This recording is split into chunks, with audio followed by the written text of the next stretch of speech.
La pensée de Dieu concernant son Fils et ceux qu'il a élus en lui dans le passé éternel était la suivante. Qu'ensemble, ils en vinssent un jour à régner, à gouverner et à administrer cet univers pour Dieu et avec lui. Qu'ensemble, ils eussent partie liée avec le trône de Dieu pour l'administration, le gouvernement universel. Cette pensée-là, cette vérité-là, est sous-jacente tout au travers des Écritures. C'est sur cet objectif-là que Dieu a son cœur.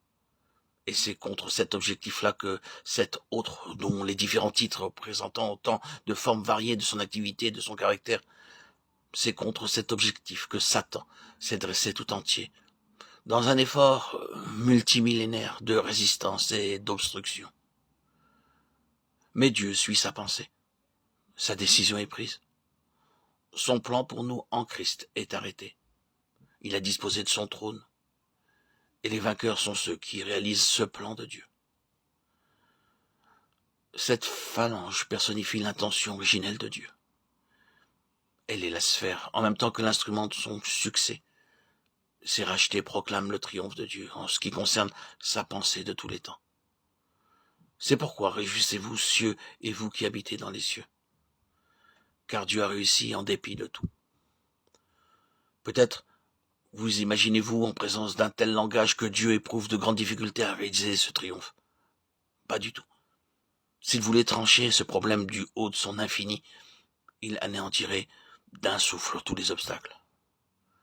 Mais c'est par l'organe de l'homme qu'il a voulu arriver à ses fins. Par l'homme et pour l'homme. Et cela représente une terrible bataille. Vous voyez maintenant ce que nous avons ici. L'exploit de Dieu. Le succès de Dieu en Christ. Personnifié par cette phalange particulière et représentative. Les vainqueurs. Par rapport à ce facteur central, tout le reste du récit se trouve dans une position de relation. Tout le contenu de ce livre de l'Apocalypse est en rapport, d'une façon ou d'une autre, avec cet aboutissement suprême. Le commencement converge et se noue au chapitre 12, et le reste du livre n'est que la résultante, le dénouement de cet événement de premier plan. Peut-être ferons-nous quand même bien de ne pas dissocier les chapitres 12, 13 et 14, qui ont entre eux des rapports si étroits. Mais cette partie du chapitre 12 est en réalité l'axe autour duquel tout le reste gravite. Si de là, vous revenez en arrière pour parcourir le livre dès son début, vous commencez avec Éphèse et vous voyez le premier amour abandonné.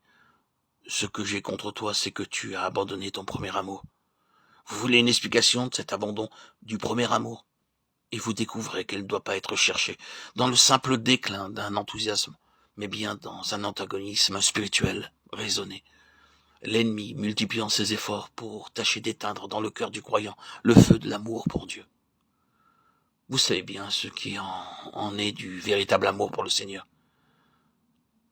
Il ne s'en va pas ainsi de lui-même, et l'on n'y renonce pas de propos délibérés. Il faut plus que cela pour le faire disparaître.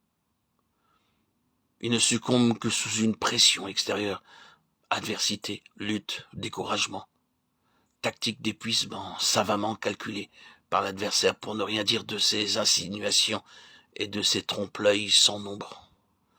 Le piège du monde, la séduction du péché et cette opposition terrible et systématique qui nous barre parfois le chemin. Des obstacles naturels. Cela, des questions de caractère. C'est bien plus loin qu'il faut chercher. L'instigateur de toutes ces choses.